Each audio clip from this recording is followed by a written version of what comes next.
Nah, jadi terus terang beberapa hari ini semenjak syahadat pertama itu, saya kan sudah terbiasa Bang Densu kalau tidur itu berdoa.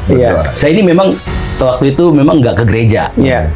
Jarang ke gereja, tapi kalau tidur itu seperti pola yang sudah harus dilakukan. Jadi kalau nggak berdoa itu kayak nggak bisa tidur. Jadi saya berdoa dan terus terang karena lagi-lagi nggak ada yang bimbing, saya berdoa langsung Tuhan Yesus itu. Tuhan Yesus. Saya berdoa dengan Tuhan Yesus, tanda salib dan lain-lain.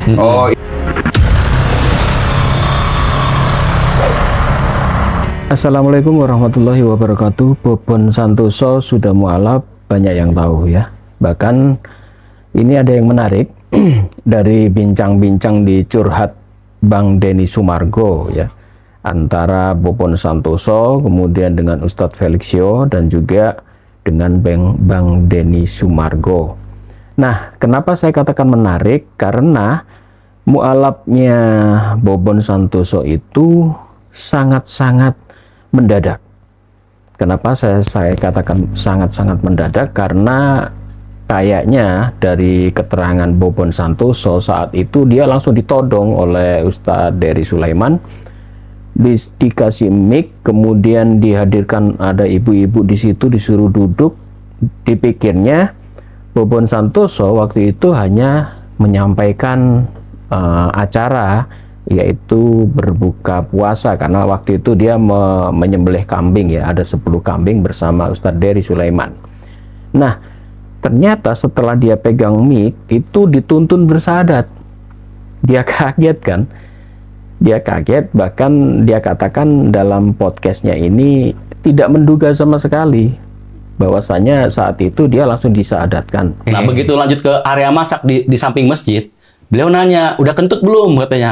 Ada apa ini? Sholat. Katanya kalau belum kentut, wudunya belum batal. Belum batal. Ayo masuk ke masjid. Diajak masuk ini ke masjid. wudu yang tadi nih? Wudu yang tadi. Dia sudah berlalu berapa? Sudah berlalu mungkin 1 jam ada. 1 jam. 1 jaman. Okay. Ayo masuk ke masjid, lihat-lihat. Nah, karena kebutuhan video, ya kan masjidnya kan bagus, indah, sangat indah. Jadi kameramen ikut. Jadi mungkin beliau menjelaskan lah masjid ini bagaimana, sejarah dari masjid ini kan. Ternyata dalam masjid itu ada ibu-ibu 20-30 orang yang sedang foto-foto, Ustaz. Mungkin habis apa ya? Acara lah. Habis acara di sana berkunjung, lagi foto-foto.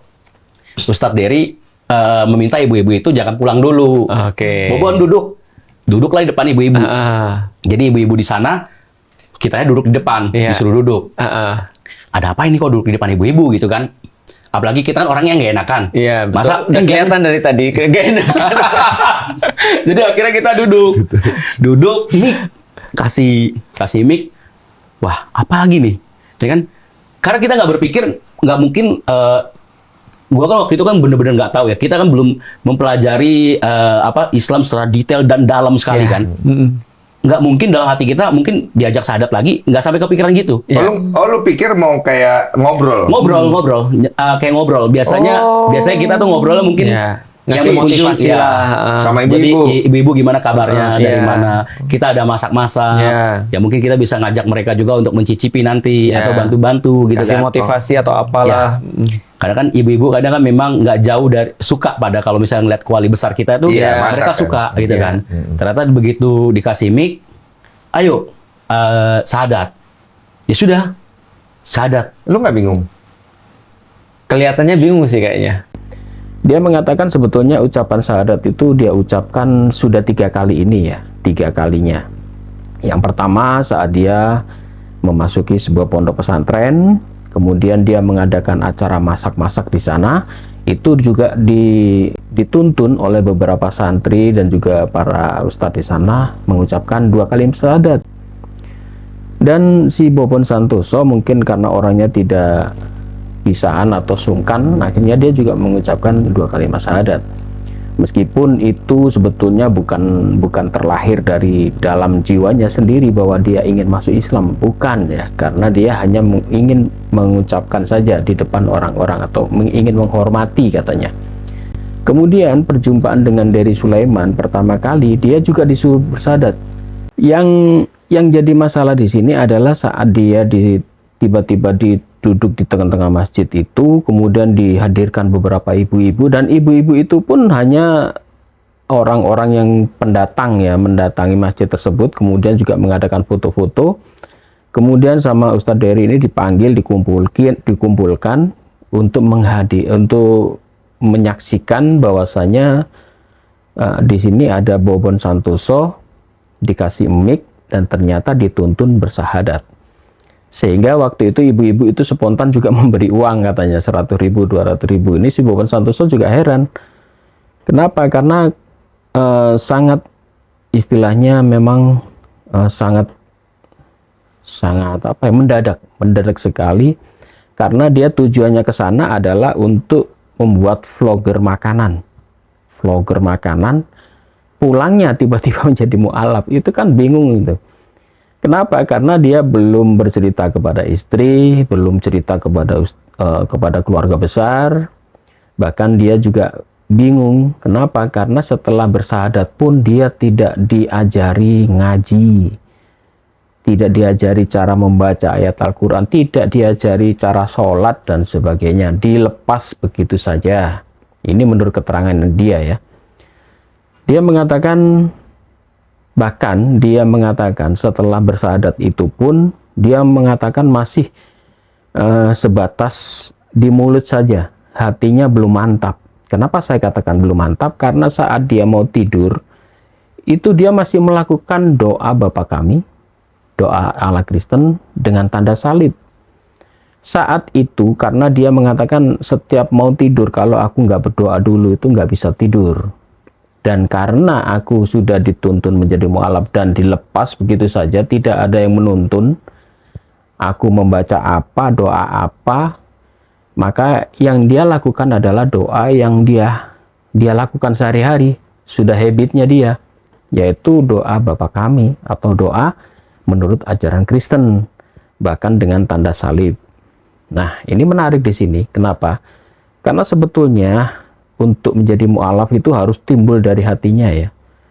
Timbul dari hatinya, dia sudah mantap, kemudian dia juga memperhitungkan konsekuensi dari karena dia masuk ke dalam ajaran yang baru, dia harus menyesuaikan diri. Kemudian konsekuensi dengan keluarga, dia harus pikirkan matang-matang, dengan istri, dengan anak, dan sebagainya. Baru dia terjun atau login ke Islam ya. Dan setelah masuk Islam, harusnya para mualaf ini tidak dilepas begini saja. Ini mengingatkan saya dulu, waktu pertama kali saya mualaf, juga sama seperti ini. Tiba-tiba saya dilepas begitu saja, saya nggak bisa sholat, nggak bisa wudhu. Mau apa ini? Padahal dulu sehari-hari saya berdoa juga dalam nama Yesus. Setiap minggu saya ke gereja, bahkan saya seorang aktivis, pemain musik. Nah, saat saya masuk Islam, bingung. Apalagi saat itu ada konfrontasi dengan keluarga, bahkan saya melarikan diri dari rumah, kos sendiri, nggak ada dana, mau bayar guru ngaji ya bingung, mau cari di mana. Akhirnya yang bisa saya lakukan adalah mendatangi masjid. Saat itu saya masih ingat, saya waktu subuh ya, subuh saya bangun, saya dengarkan di mana ada suara adzan subuh itu, saya ikuti, saya datangi masjid itu, kemudian saya ikut sholat di belakangnya. Terus ikut-ikutan, cara wudhu nggak bisa, pokoknya pakai air, kumur-kumur, cuci tangan, cuci kaki, kemudian sholat karena belum bisa caranya, akhirnya ya selalu mengikuti imam ya. Jadi di mana ada masjid yang melakukan sholat jemaah, saya hadir di situ di belakang sendiri. Itu memang susah ya. Bahkan saya sampai 2 kali belajar kepada seorang kiai, kepada seorang ustadz, dan ternyata kiai tersebut mengajarkan ilmu-ilmu kebal, ilmu tenaga dalam, disuruh berendam di laut, disuruh baca wirid beribu-ribu di dalam kamar. Ini saya baru masuk Islam, diajarkan hal seperti itu. 2 kali saya mencari kiai dan salah terus. Malah diajari masuk-masuk hutan, kemudian berendam di pinggir pantai selatan dan sebagainya, memotong ayam, diambil hatinya, ya seperti seperti apa yang dilakukan oleh para praktisi-praktisi supranatural ya. Ya saya kan barusan masuk Islam, karena tidak ada yang membimbing, saya malah keceklung-ceklung seperti itu. Nah, apa yang dikatakan oleh Bobon Santoso ini memang berdasar sekali ya. Para mu'alaf seperti ini harusnya didampingi seorang guru. Paling tidak dia harus masuk ke dalam sebuah pendidikan. Kalau di Al-Falah itu di Surabaya, saya dulu pernah menjadi mentor di sana untuk pembinaan para mu'alaf. Itu memang disiapkan tempat, disiapkan untuk pendidikan khusus para mu'alaf itu minimal 3 bulan baru dikeluarkan sertifikat mu'alaf. Jangan mu'alaf sekarang langsung dikasih sertifikat, tapi dididik dulu cara ngaji, cara wudu, hukum-hukum Islam itu apa, Islam itu seperti apa, diajarkan full. 3 bulan ini nggak boleh dia bolos, harus hadir. Nanti harinya ditentukan, mungkin 1 minggu 2 kali atau 3 kali. Dan setelah dia menguasai Islam benar, baru dikasih sertifikat. Kenapa hari ini harus dilakukan? Karena menjaga, karena kebanyakan ini kan banyak orang pura-pura masuk Islam hanya karena ingin menikah. Ingat itu, banyak sekali kasus seperti ini. Saya sering didatangi oleh orang tua yang anak gadisnya setelah menikah, tiba-tiba suaminya balik ke Kristen lagi. Otomatis si wanita ini juga mengikuti suaminya. Karena apa? Karena kekuasaan laki-laki di rumah itu kan kuat. Apalagi si istri tidak kerja dan sebagainya. Maka tiba-tiba yang dulu laki-laki ini pernah bersahadat tiba-tiba masuk Kristen lagi, istrinya ikut, ibunya, keluarganya nangis-nangis mendatangi kami para pembina mu'alaf di sekretariat minta tolong ya. Akhirnya ya semacam ini. Jadi seyogyanya untuk para mu'alaf yang baru disahadatkan, jangan langsung dikasih sertifikat. Kalau langsung dikasih sertifikat, khawatirnya hanya untuk kedok bisa menikahi wanita muslim. Paling tidak dites dulu dia 3 bulan, dididik Islam, dididik pelajaran Islam, diajari ngaji, diajari baca Arab, diajari baca ayat-ayat pendek, diajari wudhu, kemudian dikenalkan dengan hukum-hukum Islam seperti apa, cara puasa dan sebagainya. Syariat-syariat Islam itu diajarkan dalam rentang waktu 3 bulan ini. Setelah dia benar-benar mantap dengan imannya, baru dikasih sertifikat mu'alaf ya. Jadi seperti apa yang dikatakan oleh Bobon Santoso ini menarik. Dia mengatakan, saya ditinggal begitu saja. Memang seorang Bobon Santoso pasti tidak susah ya mencari seorang kiai atau membayar ustadz untuk privat untuk mengajari dia cara-cara soal agama. Tetapi yang jadi masalah juga karena dia juga belum izin sama istrinya, belum izin sama keluarga besarnya. Jadi dia mengatakan, wong aku ini berangkat ke sana tujuanku untuk vlogger makanan, tiba-tiba ditodong Ustadz Dery, disuruh baca syahadat, kemudian dilepas begitu saja, bingung dia mau ngapain, cara sholat juga nggak tahu ya. Dan ini sebetulnya bukan kasus Bobon saja, sebetulnya banyak ini, semacam ini banyak. Hanya euforia mensyahadatkan, rame-rame di foto, rame-rame senang di masjid menyaksikan orang bersyahadat, kemudian dilepas.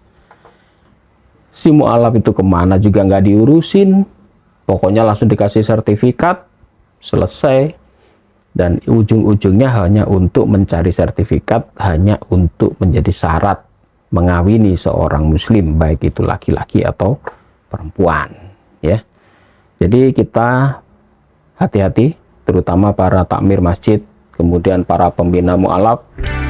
Kalau bisa jangan sampai apa yang dikeluhkan oleh Bobon Santoso ini terjadi ya. Bobon Santoso ini pasti imannya masih goncang gini, dia masih belum mantap dengan masuk Islam. Makanya seperti kemarin Dr. Ikatle, kenapa sampai menunggu 2 tahun untuk memproklamirkan dirinya, pasti sama dengan kasusnya dengan Bobon ini. Masih kacau pikirannya, hatinya juga nggak mantap. Bahkan diketahui beberapa kali masuk ke gereja, mengadakan ibadah di sana, meskipun waktu itu dikatakan sudah mu'alaf ya. Meskipun itu akhirnya dibantah oleh Dr. Katri bahwa itu hanya video atau foto lama yang dia posting ulang ya. Demikian dari saya. Untuk para takmir, untuk para asatid, untuk para guru-guru, para ustadz kiai, ayo semangat seperti Ustadz Dery Sulaiman yang semangatnya luar biasa mengajak seseorang masuk Islam. Jangan kendor, harus semangat. Demikian, wabillahi taufiq wal hidayah. Wassalamualaikum warahmatullahi wabarakatuh.